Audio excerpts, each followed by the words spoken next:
हमने protein structure start कर दी थी, उसमें से हमने प्राइमरी पढ़ लिया था एंड सेकेंडरी में भी अपन ने हेलिक्स का ही पूरा का पूरा कंप्लीट पढ़ लिया था। आज हम पढ़ेंगे शीट्स के बारे में, बीटा शीट्स के बारे में और टर्न के बारे में भी आज पढ़ लेंगे, ठीक है ना। और tertiary and quaternary next further videos में पढ़ लेंगे। देखो सेकेंडरी में मैंने पूरा पढ़ा दिया है बहुत ही बेहतरीन तरीके से, सारे रूल्स बता दिए हैं, किस तरीके से बॉन्डिंग होती है सब बता दिया है मैंने, देख लिए सब कुछ बता दिया है। Now this time for beta sheet. Beta sheet क्या होती है? देखो जिस तरह से मैंने आपको बताया था कि हेलिक्स फॉर्म होती है, ठीक है, इस तरह से देखिए ये लोग बॉन्डिंग कर लेते हैं, इस तरह से देखिए शीट का अरेंजमेंट देखो कैसा होता है, ये देखो एंटी पैरेलल पैरेलल टाइप का, ऐसे देख रहे हो इस तरह से। और अगर मुझे हेलिक्स बनानी होती तो मैं ऐसे बना देती, ये हेलिकल फॉर्म है। कितनी हेलिकल बताई थी? 2.2, 3, 10, 3.6, 4.4 सब मैंने बता दी है। देखो ये हेलिक्स है, हाईली कॉइल्ड, बट ये इतनी हाईली कॉइल्ड नहीं है, हाईली कॉइल्ड नहीं है। इसका मतलब इसकी पिच वैल्यू भी से ज़्यादा होगी, बिल्कुल होगी, पिच वैल्यू से ज़्यादा होगी, बिल्कुल होगी, ठीक है ना। इस वजह से 6 थी तो इसकी 7 होगी। अब जिसने पिच वैल्यू नहीं पढ़ी वो मेरे प्रीवियस लेक्चर पे फर्दर स्विच कर सकता है, उसे समझ में आ जाएगा पिच वैल्यू क्या है, ठीक है। अब बीटा शीट का अरेंजमेंट देखो, ये किस तरीके से बॉन्डिंग करते हैं, देखो ध्यान से आराम से देखो। एनसीसी रूल पढ़ा है, एनसीसी बनाते जाओ बनाते जाओ, एनसीसी। देखिए जो अपन अल्फा हेलिक्स पढ़ रहे थे ना, उनमें जो एनसीसी जो रूल थे वो क्या था?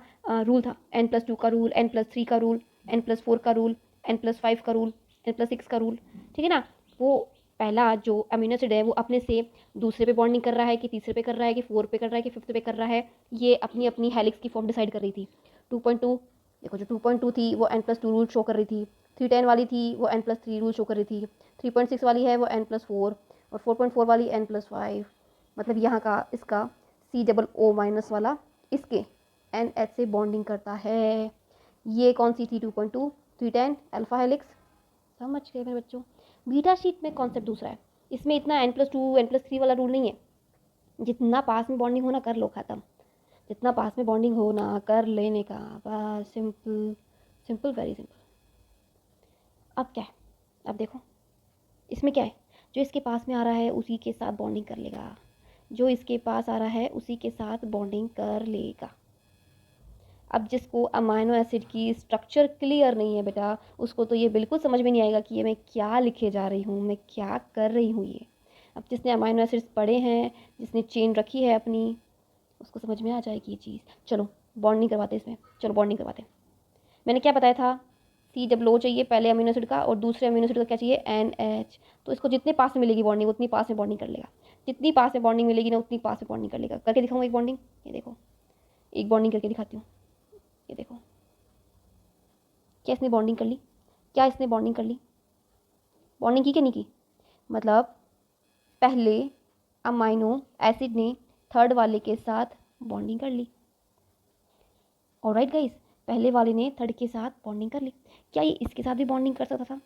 बिल्कुल बिल्कुल, ये फोर्थ अमाइनो एसिड के साथ भी कर सकता था बॉन्डिंग। ये बीटा शीट है, ये बीटा शीट्स है, ये शीट्स लाइक अरेंजमेंट करेंगे। ये कैसे भी बॉन्डिंग कर रहे हैं, देख रहा है? मतलब उनका तो रूल फिक्स था, इनका कुछ ऐसा रूल फिक्स नहीं है, ठीक है ना। आप इन पे भी लागू कर सकते हो N+2 का रूल, N+3 का रूल, बट ये अल्फा हेलिक्स नहीं है ना, तो इसलिए नहीं चला सकते ये रूल, ठीक है, ऐसा नहीं चला सकते। ये अपनी ही फील्ड में बॉन्डिंग कर देंगे, ये अपनी ही फील्ड में बॉन्डिंग कर रहे हैं।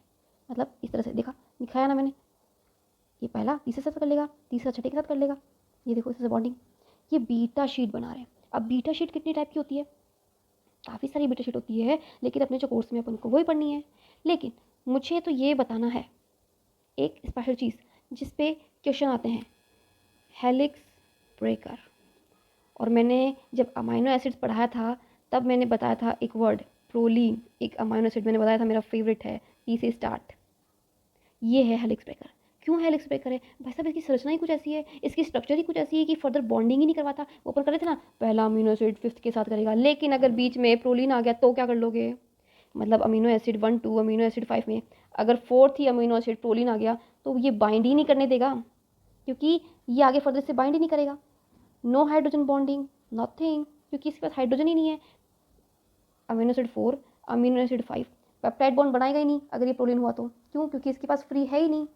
भाई OH एंड H के बीच में ही तो होती है ना बॉन्डिंग, पेप्टाइड के लिए ये है ही नहीं, ये है ही नहीं, तो बेचारा ये बैठे रहेगा।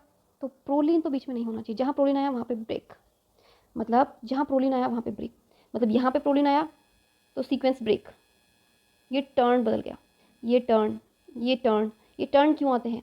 इसी प्रोलीन की वजह से आते हैं, क्योंकि क्या बॉन्डिंग कर नहीं पाते, क्योंकि बॉन्डिंग कर नहीं पाते। जैसे ये अमाइनो एसिड 4 है, ये अमाइनो एसिड 5 है, ये बॉन्डिंग नहीं कर पाएगा, तो बेचारा क्या करेगा? तो क्या करेगा? जो 3 वाला है वो दूसरे से बॉन्डिंग करेगा, इसको छोड़ देगा, तो ये टर्न बन जाएगा।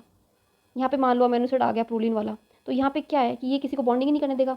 यहाँ पे अमाइनो एसिड 7 है, ऐसे बैठा रहो, ये बेचारा किसी और से ही करेगा फिर बॉन्डिंग। इस तरह से ये टर्न्स आने लगे, टर्न्स, ये सीक्वेंस ब्रेक करते हैं ये, ठीक है गाइस, सीक्वेंस ब्रेक करते हैं ये। अब देखो टाइप देख लो, टाइप देख लो, बीटा बरीड कैसे होते हैं, नाम से पता चल रहा है। इस तरह से हेलिक्स होगी, टर्न्स होंगे, हेलिक्स होगी, टर्न्स होंगे। इसमें जितनी भी हेलिक्स फॉर्म होगी ये सरफेस पे होगी, और ये जितने भी टर्न्स होंगे ये बीटा शीट होगी, वो क्या होगा? बरीड होगा। मतलब कोई भी प्रोटीन स्ट्रक्चर है, इसमें अंदर का पार्ट बरीड होगा ना, वो तो बीटा शीट वाला होगा। और ये अल्फा हेलिक्स वाला, ये मैं नहीं कह रही, ये बीटा बरीड की फॉर्म कह रही है। अगर मैं बीटा बैरल लिखूँ तो ये अपने नाम के अकॉर्डिंग बैरल लाइक स्ट्रक्चर बनाएंगे, इस तरह से। ये देखो बैरल्स बना रहे हैं, ये बैरल्स बना रहे हैं, और यहाँ से ट्रांसपोर्ट होगी चीज़ों का, चाहे वाटर हो चाहे कोई आयन हो, उनका ट्रांसपोर्ट होने वाला है, ठीक है गाइस। इस तरह से अटैच होगी एक बीटा शीट, ये देखो इस तरह से अटैच होगी, और ये ट्रांसपोर्ट करवाएंगे किसी भी मॉलिक्यूल का। तो ये बीटा शीट की खास बात है। Next next next next, beta propeller. If मेरा वीडियो अच्छा लग रहा है तो please subscribe guys, please subscribe. अच्छा, इसके पास क्या है, खास बात क्या है, ये कैसे अरेंज होगा? ये कुछ डिग्री पे अरेंज होगा, ये डिग्री बनाएगा। जैसे एक यहाँ पे हुआ तो एक इससे डिग्री बना के होगा, मतलब 30 डिग्री पे, फिर एक यहाँ पे 30 डिग्री के एंगल से बनाएगा 30 डिग्री, फिर यहाँ पे अरेंज होगा वो 30 डिग्री का बनाएगा, इस तरह से। मतलब एक बुक ऐसे रखी है, फिर एक बुक ऐसे रख दो, फिर दूसरी बुक फिर से ऐसे रख दो एंगल पे, इस तरह से, जैसे किताबों का ढेर होता है ना एक के ऊपर एक बंच, इस तरह से होती है। ओके गाइस, तो यहाँ पे ये बीटा खत्म हुई शीट, सिंपल था। देखो सेकेंडरी स्ट्रक्चर इसलिए डिटेल में पढ़ी क्योंकि वो हार्ड थी, या हार्ड भी नहीं कह लो तो ये कहो कि क्वेश्चन ज़्यादा बनते हैं, क्वेश्चन ज़्यादा बनते हैं उसमें से, ठीक है। और बीटा टर्न किसकी वजह से हुआ था? बीटा टर्न किसकी वजह से कॉज हुआ था? प्रोलीन की वजह से। और अगर क्वेश्चन में प्रोलीन नहीं हो, ग्लाइसिन हो, मान लो प्रोलीन नहीं दिया तो ग्लाइसिन पे टिक करके आओगे, और अगर प्रोलीन और ग्लाइसिन अलग अलग हो तो प्रोलीन पे टिक करके आओगे। एक क्वेश्चन बताती हूँ जो आया था, उसमें सेलेक्ट करना था कि अल्फा हेलिक्स बनाने वाले अमाइनो एसिड्स कौन से थे, ये सेलेक्ट करना था।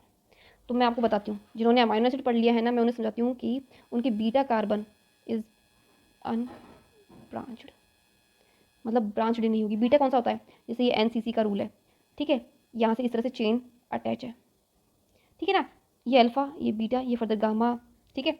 तो यहाँ से कोई सीक्वेंस अटैच नहीं होना चाहिए, जिसमें भी ऐसा सीक्वेंस अटैच नहीं है वो वाले जितने भी अमाइनो एसिड हैं वो अल्फा हेलिक्स बनाएंगे, ब्रांच नहीं होना चाहिए। जैसे थ्रियोनिन है, थ्रियोनिन है, ग्लूटामेट है, अमाइनो एसिड पढ़ लेना, मैंने बहुत डिटेल में पढ़ा है, मैंने एक स्ट्रक्चर पढ़ाई है। एलानिन है, आइसोल्यूसिन है, याद कर लेना, कोड दे देती हूँ, मालिक। नेक्स्ट, बीटा शीट बनाने वाले कौन कौन से अमाइनो एसिड है? वो अमाइनो एसिड जिनकी बीटा कार्बन पर ब्रांचिंग होती है, और वो सिर्फ 2-3 ही है, WYF, ट्रिप्टोफान, टायरोसिन, फिनाइलैनिन। ट्रिप्टोफैन क्योंकि इनके पास एरोमेटिक रिंग होती है बेटा, tyrosine, phenyl alanine. Beta turn के लिए कौन रिस्पॉन्सिबल है? मैंने बताया था PG, मतलब इसका प्रोलीन टर्न करवाएगा ग्लाइसिन, क्योंकि सबसे सिंपलेस्ट है, जो ग्लाइसिन है सबसे सिंपलेस्ट है। कुछ इस तरीके से अरेंजमेंट थी इसकी, यहाँ पे भी एच था, यहाँ पे भी एच था, क्या बॉन्डिंग करता। तो ये जी खत्म हो गई आपकी सेकेंडरी स्ट्रक्चर, सारी की सारी फिनिश करवा दी है मैंने। नेक्स्ट वीडियो में हम कंप्लीट कर लेंगे क्या? हम कंप्लीट कर लेंगे टर्शरी एंड फिर क्वाटरनरी। तो तब तक के लिए thank you, keep smiling and revision करना, पढ़ना अच्छे से, एंड सब्सक्राइब माई चैनल, ये सपोर्ट करेगा मुझे। Thank you so much for listening me.